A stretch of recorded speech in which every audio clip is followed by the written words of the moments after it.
మీద చెయ్యి వేసి బొట్టు పెట్టినా, తాళి బొట్టు మెడను కట్టి బొట్టు పెట్టినా, తల మీద చెయ్యి వేసి బొట్టు పెట్టినా, తాళి బొట్టు మెడను కట్టి బొట్టు పెట్టినా, సన్ని కళ్ళు తొక్కినా సప్త పదులు మెట్టినా, సన్ని కళ్ళు తొక్కినా సప్త పదులు మెట్టినా, మనసు మనసు కలపడమే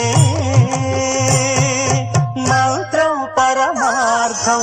శ్రీరస్తు శుభమస్తు, శ్రీరస్తు శుభమస్తు. శ్రీకారం చుట్టుకుంది పెళ్లి పుస్తకం, ఇక ఆకారం దాచుతుంది స్వర్గం.